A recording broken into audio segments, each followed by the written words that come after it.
ABSN क्या होता है, ABSN नर्सिंग क्या है, बहुत सारे लोग इसके बारे में मुझसे कमेंट में पूछ रहे थे। फाइनली मैं ABSN पे डिटेल वीडियो लेकर के आपके सामने आ गई हूँ।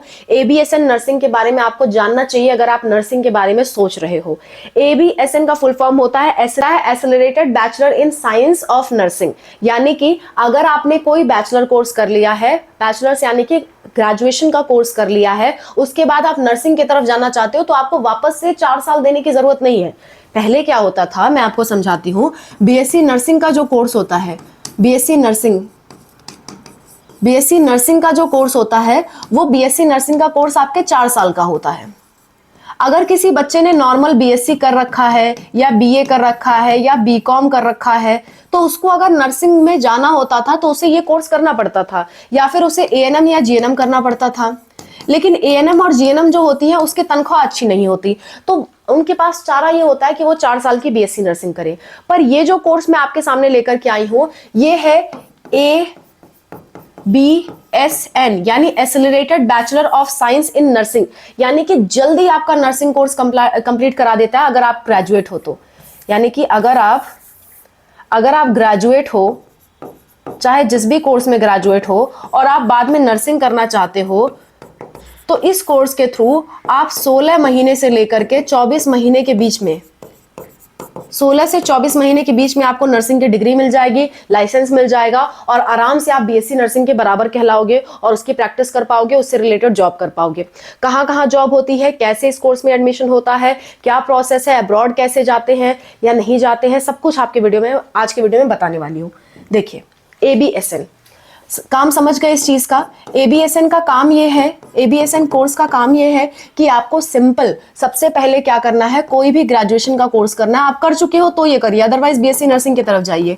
अगर आपने कोई ग्रेजुएशन कोर्स कर लिया है उसके बाद आपको क्या करना है, उसके बाद आपको नर्सिंग में जाना है तो ABSN बेस्ट है आपके लिए। हाँ, इसमें फीस ज्यादा लगती है, फीस अलग अलग कंट्री वाइज वैरी करती है और लाखों में फीस लगती है, ये बात का ध्यान रहे। लाखों में फीस लगती है तो लाखों में तनख्वाह भी मिलती है, ये भी ध्यान रहे, ठीक है।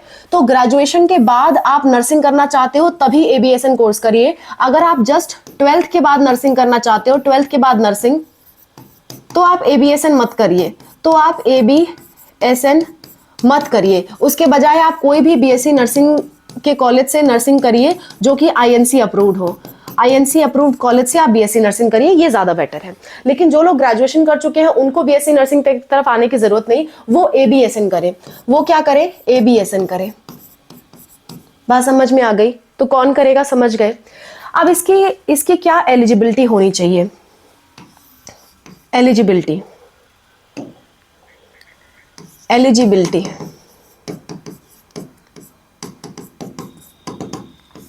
एलिजिबिलिटी की अगर मैं बात करूं तो सबसे पहली एलिजिबिलिटी तो ये है कि आपका ग्रेजुएशन होना चाहिए, ग्रेजुएशन प्लस दूसरा एलिजिबिलिटी ये है कि आपको कुछ सब्जेक्ट्स का कोर्स होना चाहिए या फिर आपके ग्रेजुएशन में वो सब्जेक्ट होने चाहिए। कौन कौन से सब्जेक्ट्स हैं मैं बता देती हूं।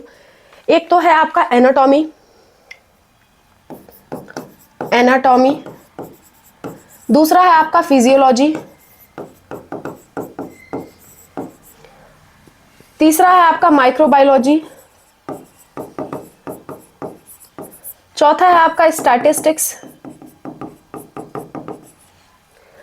पांचवा है आपका न्यूट्रिशन,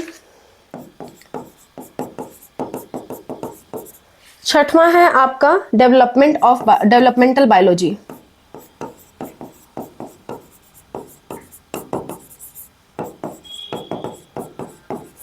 अगर आपके ग्रेजुएशन में ये सारे सब्जेक्ट थे, या कुछ कंट्रीज इसमें से 2-4 सब्जेक्ट ही मांगती हैं, इनमें से 4-5 सब्जेक्ट भी आपके पास हैं तो आपको अलग से इसका कोर्स करने की जरूरत नहीं है। लेकिन अगर आपके ग्रेजुएशन जैसे मान लिया आपने बीए से किया है, बीकॉम से किया, तब तो ये सब्जेक्ट होंगे नहीं।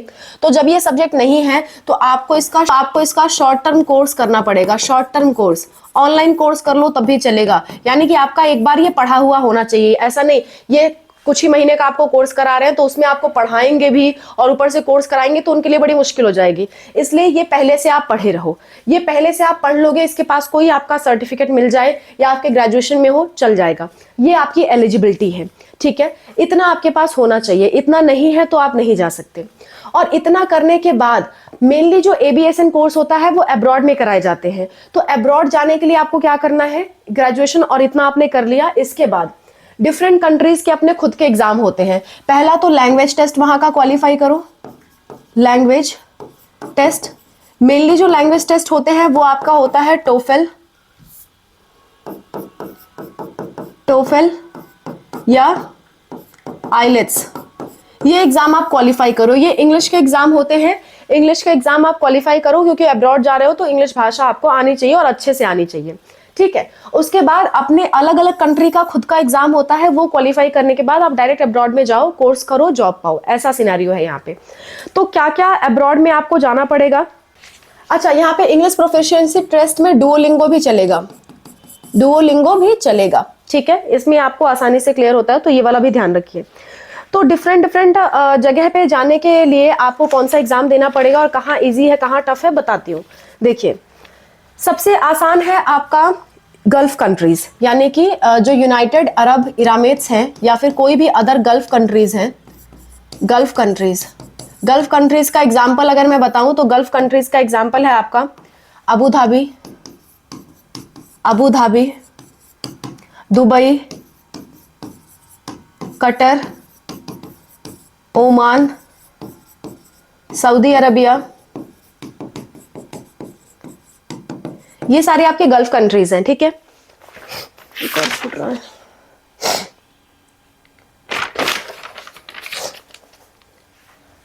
और आपका यूएई तो है ही, यूनाइटेड अरब इमिरेट्स। तो ये सारी आपकी गल्फ कंट्रीज हैं, इनमें आपको लाइसेंस आसानी से मिलता है, इजी आपको लाइसेंस मिलता है और शॉर्ट टर्म में मिलता है, मतलब जल्दी मिलता है, शॉर्ट टर्म में मिलता है। और मिलने के बाद आप वहां पे डायरेक्ट जॉब कर सकते हो, यानी कि आपका 16 से 24 महीने का कोर्स कराया जाएगा, आपको फिर लाइसेंस दिया जाएगा, फिर आपको वहां जॉब करने का मौका मिलेगा, ठीक है। सबसे आसान यही कंट्रीज में होता है, यूएई में और अदर गल्फ कंट्रीज में।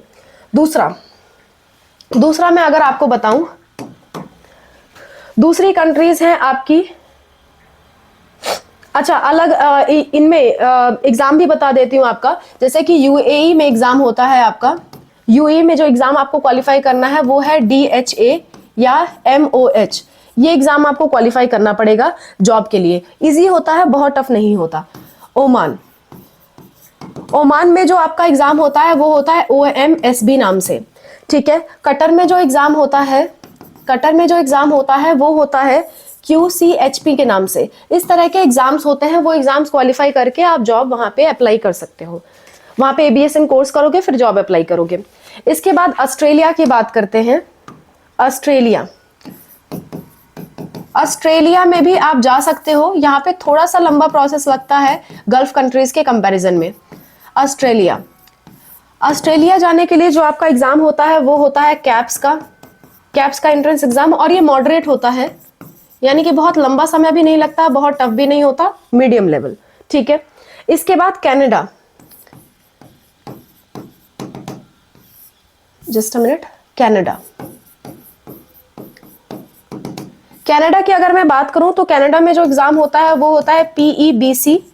ये एग्जाम तो आसान है लेकिन प्रोसेस इसकी लॉन्ग होती है, जो आपको लाइसेंस मिलने का प्रोसेस है, जो आपके एडमिशन का प्रोसेस है वो लंबा होता है, इंतजार आपको काफी करना होता है।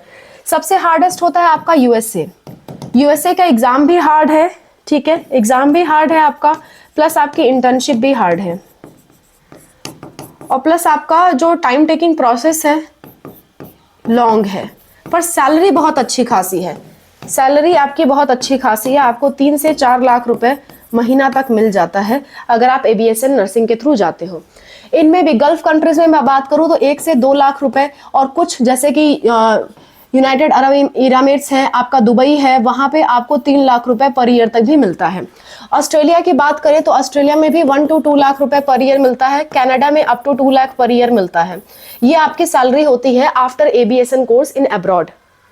तो ABSN जो नर्सिंग है उसकी एक बच्चे ने नहीं, कई बच्चों ने मुझसे कमेंट पे मांगा था इसकी वीडियो, तो मैंने डिटेल वीडियो आपके सामने रख दी ABSN नर्सिंग से रिलेटेड। सीधा सा कॉन्सेप्ट ये है कि कोई भी ग्रेजुएशन कर चुका है, ग्रेजुएशन के बाद नर्सिंग करना चाहता है, तो वापस से उसे 4 साल देने की जरूरत नहीं, केवल और केवल 2 या 1.5 साल में वो अपनी नर्सिंग कंप्लीट कर सकता है और कंप्लीट करने के बाद विदेशों में अच्छी खासी जॉब पा सकता है। उसे इंडिया में बहुत ज्यादा मेहनत करने की जरूरत नहीं है। हाई सैलरी जॉब प्लस अच्छी जॉब पाने के लिए वो कम समय में अब्रॉड की तरफ शिफ्ट हो सकता है। ठीक है, और इनके लिए जो एग्जाम्स थे मैंने बता दिए, एग्जाम्स इजी भी है, टफ भी है। आप कहाँ जाना चाहते हो उस अकॉर्डिंग आपको एग्जाम्स क्वालिफाई करने पड़ेंगे। जैसे इंडिया में अगर आपको जॉब पाना है तो इंडिया में भी जॉब पाने के लिए आपको एग्जाम क्वालिफाई करने पड़ते हैं नर्सिंग के बाद। जैसे कि BSc नर्सिंग के बाद लोग नॉर्सेट का एग्जाम क्वालिफाई करते हैं, सबसे टॉप लेवल का एग्जाम होता है नॉर्सेट। इसके अलावा भी अलग अलग गवर्नमेंट हॉस्पिटल्स अपने जॉब निकालते हैं, वैकेंसीज निकालते हैं, इंटरव्यू निकालते हैं, वो सब आपको क्वालिफाई करना पड़ता है। वैसे ही यहाँ पे भी अब्रॉड में जाने के लिए आपको एग्जाम्स क्वालिफाई करना पड़ता है। अगर आप अब्रॉड में जाना चाहते हो, खास करके बॉयज हैं, तो बॉयज का इंडिया में तो बहुत कम स्कोप है, वो अब्रॉड ही शिफ्ट होते हैं। तो अगर आप जाना चाहते हो तो ये आपके लिए तरीका है, आप जा सकते हो। इसके अलावा किसी टॉपिक पे आपको वीडियो चाहिए तो जरूर कमेंट में बताइए, मैं और अनूप सर आपकी हेल्प के लिए हमेशा तैयार है। ये भी एक टोटली रिक्वेस्टेड वीडियो थी, इस पे मेरा माइंड नहीं था कि मुझे ये वीडियो बनाना है, लेकिन बच्चों ने रिक्वेस्ट किया तो मैंने ये वीडियो बना दिया। इसी तरह से आपको कोई वीडियो जानना है, किसी बारे में जानना है, तो आप कमेंट में लिखिए, हम उसकी डिटेल वीडियो आपके सामने रखेंगे। That's all. Bye. Take care. Wish you all the best for whatever you're going to do. Bye.